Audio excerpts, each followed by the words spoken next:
Guys welcome back to my channel once again. Hope you are doing well. Times of India को पढ़ना start करते हैं। सबसे पहले we will discuss some important words of this topic, then we will continue. So okay now the first one is recent. इसका जो parts of speech, इसका जो नेचर है वो वर्ब है and it means to officially state that a law, contract, decision etcetera is no longer valid. Means किसी कानून को रोकना, उसको अधिकृत रूप से निरस्त करना या मनसूख करना या रद्द करना।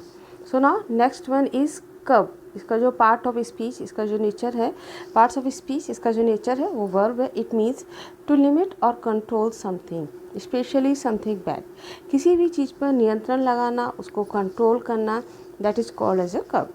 ही needs to learn to curb his anger. उसको अपने गुस्से पर नियंत्रण करना या कंट्रोल करना सीखना होगा। Next one is accessory.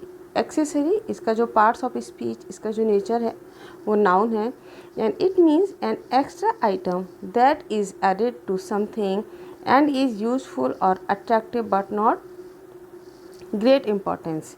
जो एक ऐसी चीज़ जो हम एक्स्ट्रा चीज़ किसी के साथ में जो लगा देते हैं, that is called as accessory, जो बहुत ज़्यादा इम्पॉर्टेंट तो नहीं होती है बट हाँ इसको अट्रैक्टिव ज़रूर बना सकती है थोड़ा सा। So that is called as a accessory. अतिरिक्त रूप से जुड़ने या लगने वाली वस्तु जो उपयोगी या सुंदर है बट अनिवार्य नहीं है। नेक्स्ट, इसको हम कह सकते हैं a thing that you use to wear or carry that matches your clothes, or example a piece of jewelry, a bag, etc. आपने जो कपड़े पहने हुए उससे जो मैच करती हुई जो चीज़ें होती हैं, तो they are called as accessories. Now next one is brace. इसका जो पार्ट्स ऑफ स्पीच, इसका जो नेचर है वो नाउन है and it means a metal frame that is fixed to a child's teeth in order to make them straight. आपने कई बार देखा होगा कि बच्चों के जो दांत जो होते हैं they are not in a proper, उनका शेप और जो ऊपर नीचे जिस तरह से लगे होते हैं प्रॉपर शेप में नहीं होते हैं, तो उनको जो प्रॉपर शेप में लाने के लिए हम जिस तार का यूज़ करते हैं, so this brace is this वो जो तार जो होता है this is called as a brace.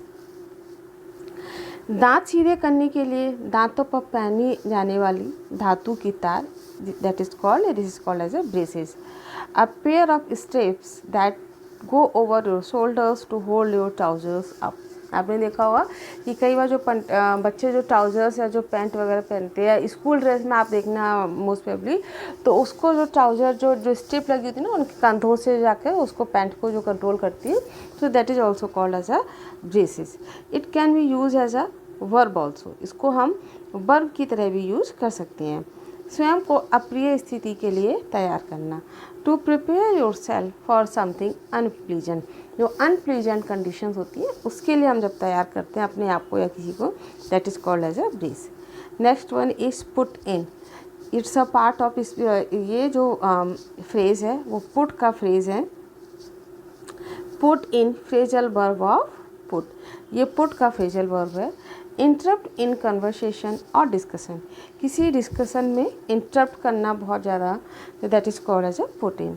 I was actually wondering the same thing he put in sincerely. उसने जो सिंसियरली उसने जो इंटरप्शन किया इस एक्चुअली में बहुत ज़्यादा वंडर्ड था, आश्चर्यजनक था। Of a ship enter a port, port वगैरह में भी हम इसको यूज कर सकते हैं। Next one is brag. इसका जो पार्ट्स ऑफ स्पीच जो नेचर है वो वर्ब है। To talk to proudly about something, किसी चीज़ के बारे में या किसी के बारे में बहुत ज़्यादा डींग मारना और शेखी बघाना। She is always bragging to her friends about how clever she is. वो हमेशा ही अपने फ्रेंड्स से चालाकी से शेखी बघाती कि वो कितनी चालाक है। Now next one is stance. इसका जो पार्ट्स ऑफ स्पीच, इसका जो नेचर है वो नाउन है and it means the opinion that somebody expresses publicly about something। किसी भी चीज़ के बारे में, किसी पॉइंट के बारे में, किसी ओपिनियन के बारे में अपने विचारों को सार्वजनिक रूप से सबके सामने रखना, दैट इज और this is called as a stance. The prime minister's in stance on foreign affair, prime minister के जो विचार थे वो फॉरेन अफेयर्स पर वो सबके सामने सार्वजनिक रूप से व्यक्त किए गए। The position in which somebody stands, especially when playing a sport। Secondly हम इसको इस तरह से भी बोल सकते हैं कि आपके खड़े होने की जो मुद्रा, जो पोजीशन होती है, that is also called as a stance. Next one is lay a finger on somebody और समथिंग, किसी भी चीज़ पर ले अ फिंगर ऑन मीन्स किसी को भी टच करना। Phrasal verb phrase of finger, ये एक फिंगर का फ्रेज वर्ब है जिसके लिए touch somebody specially with the harming them, है ना। ये थोड़ा सा एक्स्ट्रा हो गया है यहाँ पर। टच समबडी, किसी को भी टच करना बेसिकली, तो this is called as lay on finger. No one will lay a finger on your firearms. ये ट्रम्प जब वहाँ पर लोगों को अपना संबोधन कर रहे थे, he was speaking with thousands of the supporters, अपने बहुत सारे सपोर्टर्स थे उनको सपोर्ट कर रहे थे, तो वो बोल रहे थे उस समय कि no one will lay a finger on your firearms, आपकी जो फायर आर्म्स है उसको कोई भी उसको टच नहीं कर सकता है। Next one is steady stream means happening in a smooth gradual and regular way, not suddenly. कोई भी चीज़ बहुत अचानक से नहीं होना, बल्कि धीरे धीरे स्मूथ वे में ग्रेजुअली धीरे धीरे होना। स्टीडी ये एक एडजेक्टिव है and stream is a noun. So I think अभी तक आपने जो भी जितने भी वर्ड्स देखे वो आपको अच्छे से समझ में आ गए होंगे। Now come to the point, अब हम पॉइंट को डिस्कस करते हैं। इसके साथ ही अगर आपने अभी तक मेरे चैनल को सब्सक्राइब नहीं किया है तो इसको सब्सक्राइब कीजिए। Now Trump vows to under Biden gun restrictions if re-elected। Trump का कहना है कि अगर वो दोबारा री-इलेक्टेड हो गए, री-इलेक्टेड मीन्स दोबारा इलेक्ट होना, अगर वो दोबारा प्रेसिडेंशियलशिप जीत जाते हैं तो जो गन रेस्ट्रिक्शन जो बाइडेन ने लगाई हुई हैं उसको वो अंडू कर देंगे। Harrisburg, Pennsylvania, former president Donald Trump, जो डोनाल्ड ट्रम्प आपके जो फॉर्मर प्रेसिडेंट है अमेरिका के, उनका कहना है रिपब्लिकन, जो रिपब्लिकन पार्टी से आते हैं, front runner of the 2024 presidential race, presidential race के लिए वो फ्रंट रनर पर हैं, सबसे आगे हैं। सैड ऑन फ्राइडे में शनिवार को कहा he had firmly protected gun rights, उन्होंने फॉर्मली मीन्स बहुत दृढ़ निश्चय तरीके से, प्रोटेक्टेड मीन्स सुरक्षित रखा था, गन राइट मीन्स गन बंदूक के अधिकार को, उन्होंने बंदूक के अधिकारों को बहुत ही फॉर्मली तरीके से सुरक्षित रखा था। While in the white house, जब वो वाइट हाउस में थे। And vowed if he reelected to undo all restriction enacted by president Joe Biden, यदि वो जीत जाते हैं, री इलेक्टेड हो जाते हैं, अंडू ऑल रेस्ट्रिक्शन, जितने भी प्रतिबंध लगाए हैं उनको वो अंडू कर देंगे, enacted by president Joe Biden, Joe Biden ने लगाए हैं। Speaking two thousands of supporters, अपने हज़ारों सपोर्टर्स मीन्स समर्थक, अपने समर्थकों से बोलते हुए वो कहते हैं एट एन इवेंट, एक इवेंट में, organised by National Rifle Association, जो कि नेशनल राइफल एसोसिएशन के द्वारा ऑर्गेनाइज हुआ था।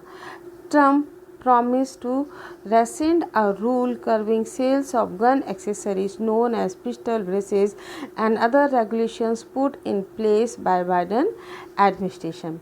ट्रम्प प्रॉमिस करते हैं, वादा करते हैं, टू रेसेंड मीन्स कानूनी रूप से हटाने के लिए, अ रूल कर्विंग सीरीज, जो रूल लगाया गया है, सेल्स ऑफ गन एक्सेसरीज, जो गन के जो उपकरण जो थे उन पर उन्होंने जो उसकी बिक्री पर जो प्रतिबंध लगाया है उस पर, नोन एज पिस्टल ब्रेसेस, जो पिस्टल ब्रेसेस के नाम से जाना गया है, एंड अदर रेगुलेशंस, और बहुत सारे जो regulations put in place means जो उनके द्वारा लगाए गए हैं बाइडेन के द्वारा, by Biden administration means Biden administration ने जो पिस्टल ब्रेसेस और जो गन के ऊपर उन्होंने बहुत सारे फायर आर्म्स पर बहुत सारे रेस्ट्रिक्शंस लगाए हैं वो उनके आते ही वो उसको अंडू कर देंगे। Every single Biden attack on gun owners, कह रहे हैं गन ओनर्स पर बाइडन का एक सिंगल अटैक भी, एंड मैन्युफैक्चरर्स, और जो मैन्युफैक्चरर्स हैं जो गन बनाने वाले लोग हैं, will be terminated my very first week back in office. Very first week back in office means office में आते ही या ऑफिस उनको ज्वाइन करते हुए पहले ही वीक में, विल बी टर्मिनेटेड, वो तुरंत ही वो टर्मिनेट कर दिए जाएंगे। परहैप्स माई फर्स्ट डे, हो सकता है मेरे पहले ही दिन, मीन्स जैसे ही अगर मैं प्रेसिडेंटशिप को जीतना हूँ तो उसके पहले ही वीक में, और हो सकता हो कि पहले ही दिन वो सारे जो रेगुलेशंस रेस्ट्रिक्शंस बाइडेन ने लगाए हैं वो सारे हटा दिए जाएंगे। Trump said in speech, Trump ने अपनी एक स्पीच में कहा एट जो एक ग्रेट अमेरिकन आउटडोर शो था उसमें, इन हैरिसबर्ग में था, द कैपिटल ऑफ पेंसिल्वेनिया, जो कि पेंसिल्वेनिया की कैपिटल है। द NRA एंथुसियास्टिकली मीन्स उत्साहपूर्वक किसी का स्वागत करना एक तरीके से। The NRA enthusiastically backed Trump during 2016 race, NRA ने बहुत सी उत्साहपूर्वक बैक मीन्स जब वो वापस आए थे 2016 में तो उनका स्वागत किया था। And through out his administration, और उनके पूरे एडमिनिस्ट्रेशन के टाइम पर जब तक उनका शासन रहा है, cheering him as he appointed, उसके साथ ही उनकी उन्होंने प्रशंसा की। एज ही अपॉइंटेड, उन्होंने अपॉइंट किए थे 3 कंजर्वेटिव जस्टिस, 3 रूढ़िवादी जस्टिस को उन्होंने कोर्ट में अपॉइंट किया था to the supreme court means supreme court में। And adopted a series of steps, और उस सीरीज़ को उन्होंने अडॉप्ट किया था। शॉर्ट बाय मीन्स मांगे गए by the influential gun lobby, influential gun lobby जो प्रभावित गन लॉबी थी उसके द्वारा जो भी स्टेप्स मांगे गए उसको उन्होंने कंटिन्यू किया, उसको अपनाया।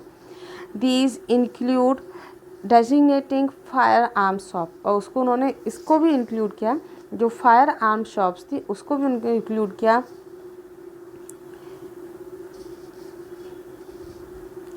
Essential business during the covid pandemic, और कोविड-19 पैंडमिक के टाइम पर जितनी भी इसेंशियल बिजनेस थे उन सभी के लिए allowing them to stay open, उनको खुला रखने के लिए उन्होंने बोला। जितने भी फायर आर्म्स और जो गन मैन्युफैक्चरर्स थे उन सबको उन्होंने पूरी तरीके से छूट दे रखी थी, लेकिन बाइडेन गवर्नमेंट ने आते ही उन सब पर रेस्ट्रिक्शंस लगा दी, उन पर प्रतिबंध लगा दिए।